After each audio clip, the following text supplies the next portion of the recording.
Good morning. It's November 26th, the last Tuesday before Thanksgiving. Please stand to the Pledge of Allegiance. I pledge allegiance to the flag of the United States of America and to the republic for which it stands, one nation, under God, indivisible, with liberty and justice for all. Please bow your head for a prayer. Heavenly Father, we beseech your divine guidance in this meeting. Keep us ever mindful of our obligation. Grant us, dear Lord, wisdom, tolerance, and courage, that we may well serve our county and fulfill our trust. Amen. And we have minutes. Yes, I will make a motion to approve the minutes from the November 19th meeting. And Oh, and we did have a second one, yes. And the November 25th special commissioners meeting. I will second. Any discussion? Roll call? Sweattick? Yes. Harrison? Yes. Okay, now on to public comment regarding any pending resolutions. Is there any public comment regarding pending resolutions? No? Okay, moving on to resolutions. Andy Conrad, County Engineer. Good morning. I have 4 resolutions for your consideration this morning. First being granting a variance to the engineering code for the proposed Forest Lake Estate subdivision in Liverpool Township. The second being the necessity to close River Styx Road for some roadside construction. And the third being approval of the annual assessment for the Viola Estate subdivision. And the fourth being the approval of the final plat for the Viola Estate subdivision in Liverpool Township. I will make a motion to approve the 4 resolutions. Second. Any further discussion? Roll call? Sweattick? Yes. Harrison? Yes. Thank you. Have a good Thanksgiving. Thanks, you too, Andy. Jeremy Cinco, Sanitary Engineer. Morning, everyone. Morning. 2 resolutions for consideration today. The first is authorizing the sanitary engineer to invest the retainer of Landmark Structures Management LLC for the substation road water elevated storage tank project in an escrow account. The second is authorizing change order number 3 for the Boston Road sanitary pump station replacement project. I will make a motion to approve the 2 resolutions. Second. Any further discussion? Roll call? Sweattick? Yes. Harrison? Yes. Thank you. HR?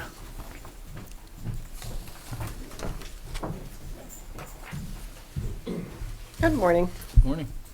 2 resolutions. On our personnel changes resolution, we have 1 new hire in planning, 6 rate increases, 4 in sanitary, 1 in commissioners, and 1 in planning, 1 resignation in building, and 2 retirements, 1 at county home and 1 in building. Second resolution is authorizing the renewal of a service agreement with Oswald Companies. Make a motion to approve the 2 resolutions. Second. Any further discussion? Roll call? Sweattick? Yes. Harrison? Yes. Thank you. Brett Thomas, Finance Director. Good morning, Commissioners. Morning, Brett. We have 6 resolutions for you today. The first one is expenditure adjustments for various funds. Not too much interesting here. We did have 1 correction for Office of Older Adults that was actually due to a payroll error in the system that has been corrected and subsequently adjusted. The second resolution that we have is cash transfers for various funds. This is actually due to a check that was uncashed by one of our vendors all the way back from 2021. The check got reissued out of our unclaimed funds. However, it actually belonged with our ARPA. So that ends up affecting some of our ARPA tallies here at the end of our 2024 year, as we look to obligate the rest of those funds. Our third resolution is a software service agreement with Ninja One. This is a little bit of a crossover to IT. The agreement is for a 16-month term for 12 months of cost at $16,704. Payment will not be required for the bill until March. We're kind of excited about that one because it's the first time that our information technology across all divisions of the county will have access to the same suite of tools for management. Help kind of get everybody on the same page. Our fourth resolution is expenses for adult probation. They are going to a training from the 26th through the 29th in Las Vegas, Nevada for $15,000 for 4 members. Our fifth resolution is expenses of other county officials. Some of that includes lunch meetings and Chamber of Commerce meetings for the commissioners, and then a trip for Debbie Kiley to Columbus for one of her conferences. And then finally, our weekly bills in the amount of $1,254,163.90. I'll make a motion to approve the 6 resolutions. Second. Any further discussion? Brett, you mentioned the ARPA dollars. That was money that was already factored in, but so the change is just how much we've expended? Well, The after change? yes, Okay. we had originally budgeted it for the project, and then a check had been issued over to the vendor. The vendor actually never processed the check, and after 2 years, we started looking at adding that back in for Sure. being able to allocate towards other projects, as we need to allocate those funds by the end of December of this year. Right. And then they apparently did want their money. Good. So, Okay. Glad we got it squared away. right. Roll call? Sweattick? Yes. Harrison? Yes. thank Thanks, you, Brett. commissioners. Have a great Happy Thanksgiving. holidays. Happy holiday. Matt Springer, County Administrator. Hey, good morning. Good morning. We have 3 resolutions. The first one is approving a food service agreement at the Medina County Jail and Juvenile Detention Center. This is a 1-year agreement extension with Aramark Correctional Services. Would begin January 1st, and it does include a CPI adjustment going forward. The second resolution is authorizing the lease of a vehicle for the Medina County Sheriff's Office. This is a vehicle used as part of their 4D program at a monthly cost of $924.35. And the third resolution is also leasing a vehicle for the maintenance department. This is part of their fleet turnover. It's a total of 13 vehicles, 10 of which would be F-250s at a monthly cost of $578, and then 3 Ford Escapes at a cost of $211.42. I'll make a motion to approve the 3 resolutions. Second. Any further discussion? Roll call? Sweattick? Yes. Harrison? Yes. Okay, thank you. Thanks, Matt. Okay, with that, move into department updates. We're going to kick it off with Debbie Kiley from Job and Family Services. Good morning. Morning. First 2 things this morning, resolutions for your consideration. The first is authorizing the county auditor to transfer funds from the JFS Children's Services 4E Fund to the Public Assistance Fund. And the next one, authorizing the county auditor to transfer funds to the from the JFS SCPA Fund to the Public Assistance Fund. I'll make a motion to approve the 2 resolutions. Second. Any discussion? Roll call? Sweattick? Yes. Harrison? Yes. Just a couple updates. For public assistance, open enrollment has begun not only for our current Medicaid recipients, but also for members of the community that want to look at other health insurance options. So anytime someone contacts healthcare.gov or the marketplace and they give a statement of their income, if they even look like they'll be eligible for Medicaid, the agency receives an application on their behalf. So last year we received about 2,000 applications from the marketplace in just a handful of weeks. So I'm just giving an update to everyone for some patience while we process those requests. A lot of times people aren't eligible, and it can be a quick determination because their income is, when they say what their income is, they often think that it's take-home pay, and we use gross pay dollar for dollar. So after we do those conversations with the family, they realize that they're not eligible, but they can still pursue their private insurance through the marketplace. If it's a resident that's currently receiving Medicaid and they're looking to review their managed care plans, because this is the time for them to change that too, the agency can't assist with that. They have to contact the Medicaid Consumer Hotline. And Sarah, that number is 800-324-8680. And the agency, just from a ethical perspective, can't say contact this insurance agency. So we have to send them to the marketplace send them to the consumer hotline, because what they'll do is they'll ask them about their medical history, about their prescription needs, and then they'll match them with a managed care plan that looks best for them.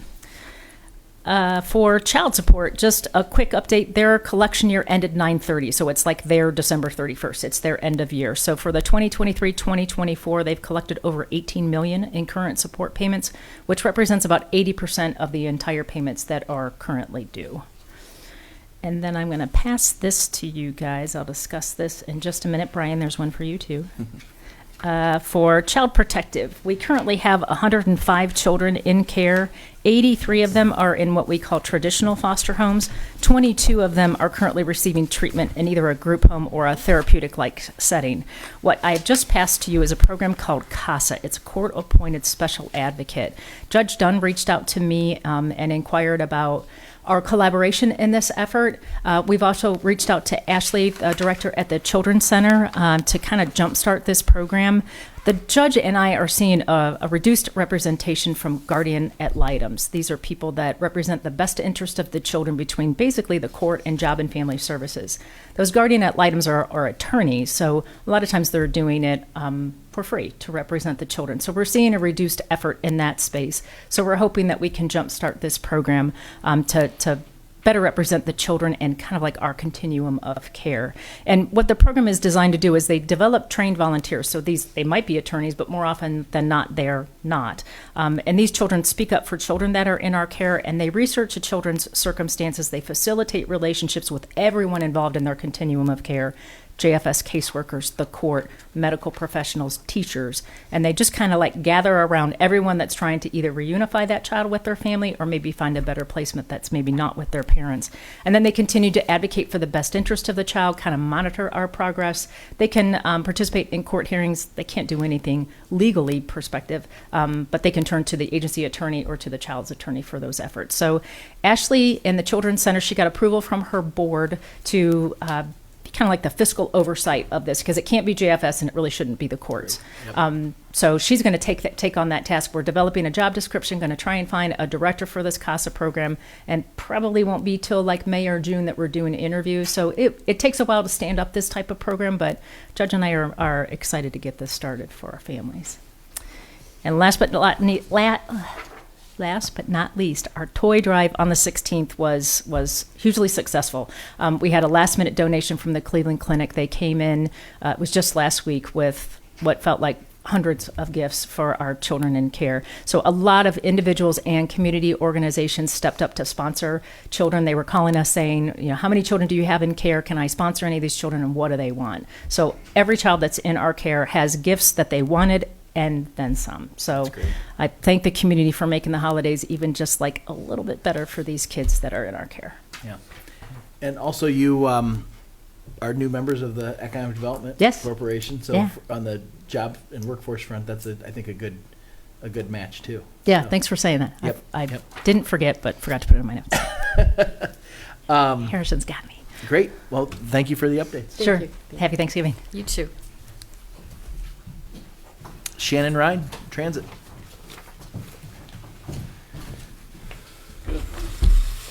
For October update, ridership continues to increase, which is a good problem to have, somebody said once. Our trip denials did creep up a little bit, mostly, like I mentioned, the work program.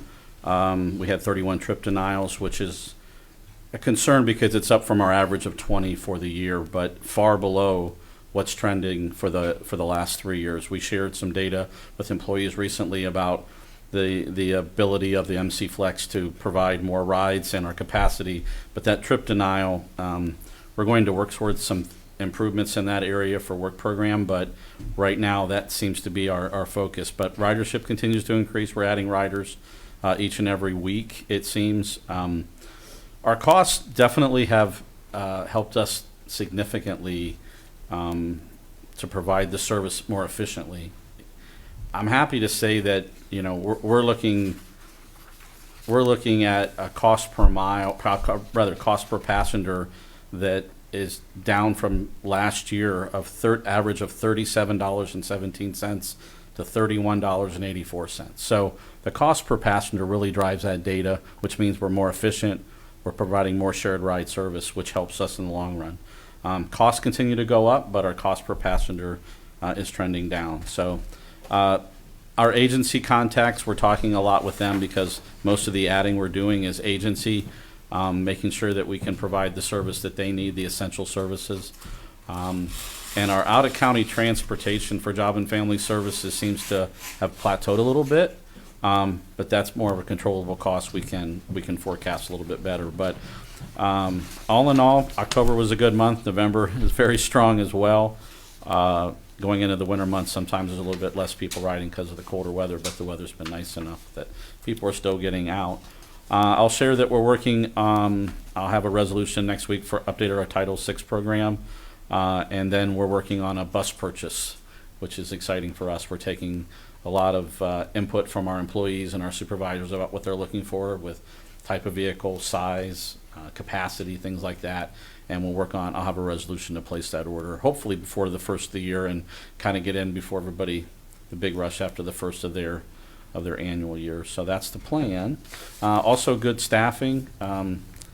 Very happy to say that we've made a lot of progress. We put signs on the buses, word of mouth of drivers. They love to tell people about what they do and how much they love it, which is nice. Pulls in some good people. So we've got people in training and people in the pipeline to almost fill all of our positions. So we're really happy about that. What, how does a no-show affect your cost per passenger? Does that get zeroed out, or does that, how does that factor into your numbers? A no-show for the public is basically a no pay, Okay. but So the cost is still built into these numbers? but it's small. Yeah. Okay. The agency no-shows, the agencies pay for those no-shows, which that's the partnership we're going to try to work with them on, and the last-minute cancels. So Right. the no-shows do impact their payment. We're also going to work on the folks that cancel their trip, knowing they have what I call transit's a plan B. So we're going to work with them to try to emphasize the fact that they're displacing somebody. Also, if you don't need the trip, please cancel it the day before at least, or don't book it at all. So, Right. but the cost per mile is affected a little bit by no-shows. Our no-show rate is about 4.5%, which is relatively low for the industry, so we're good there. But our same-day cancels are a little higher. Yeah. And our advanced cancels. I'm always curious if that becomes, as much as you want to automate things, if it becomes a less personal interaction, it makes it easier to cancel when all you have to do is click a button versus, some kind of direct communication, so. True. But good to know those numbers aren't inching up to reflect Yeah, that, we've so. driven them down. We have a little Yeah. bit more work to do, and I think it'll help the agencies not pay for trips that they don't take, so Right. their dollar goes farther. Yep, makes sense. Yep. Anything else? Oh, good. Thanks, Shannon. Thank you. Yep, have a great Thanksgiving. Okay, next we have one commissioner resolution. This is appointing representatives to the Medina County Drug Advisory Committee, MCDAC. This is appointing representatives for the 2025 calendar year. I'll make a motion to approve. And I will second. Any discussion? I'm not sure if Chris Conwell's name is spelled correctly. Is he a K? It is okay. It He is. is a K, Yeah. yes. So we'll just make sure we correct that for Yep. for the final version. Good catch. Thank you. Roll call. Sweattick, Yes. Harrison. Yes. Okay. Next, public comment. Is there any public comment? Stan, we're not making eye contact. No public comment this week. Well, happy Thanksgiving. Thanks for being here. Discussion session. Matt, do you have anything? John? The thing I'll mention it. Can just yeah, Come if it's- yeah, You never, yeah. Well, let's get you some FaceTime. Gee, great. No, it's just the Nexus pipeline lawsuit and everything is kind of settled out, so we should be seeing a windfall of about $3 million. Oh, excellent. great. And Good. so the school system should benefit too, correct? Hugely. Yeah. Yes. Yep. So it's in its final stages, and then they'll talk about distribution and stuff. But I just wanted to bring it to Oh, everybody's that's attention such that good news. after so many years, it's It's like finally. happy Thanksgiving news. Yeah. Yeah. Thank you, John. Because those are direct Yes. funds, not going to be Correct. controlled by somewhere else. Those are Correct. coming to the Ah, parties. So awesome. And then good, they'll be distributed according to the formula. Yeah. Fantastic. Excellent. thanks for the update. That's a good one. That was definitely worth getting on camera. Yeah. Nothing else? No executive session? Yeah, we met Friday and had our final interview for the Fair Board RFPs. And there was consensus in the room. So Chris is going to begin negotiations with a company that we will probably try to get a finalized negotiation and contract very soon, because since they're ARPA dollars, we do want it appropriated by December 31st. Great. So I will keep, well, I'm sure Chris will keep us updated on how the negotiation with the company is going. Perfect. Good. Thank you. Anything else? That's it. And the only thing, just to kind of close the loop from last week's comment, they did have and I think this was in the Gazette as well, but the Boston Road interchange bill passed out of committee unanimously. So I spoke with some of the folks from the city, and they are very optimistic that there'll be action on that in the And General since Assembly. there's been so much talk of it for so long, it would be really nice to put that one to bed. It really would be. I mean, Yeah. you think about it, that, and as we've mentioned in our testimony, our written testimony, it would send a good message to repeal it in the same session Yes. that actually initially 100%, passed it. So yes. I think there's actually some momentum heading in that direction, which is really good to see. Lame Duck seems really busy down there. Yeah. Yeah, they've got a lot that's- going on. They're making up for lost time, maybe. Yeah. Okay, well, nothing else, no executive session. I'll entertain a motion. I will make a motion to adjourn, and happy Thanksgiving to all. And second, roll call. Sweattick? Yes. Harrison? Yes, we're adjourned. Thank you. Happy Thanksgiving, everybody.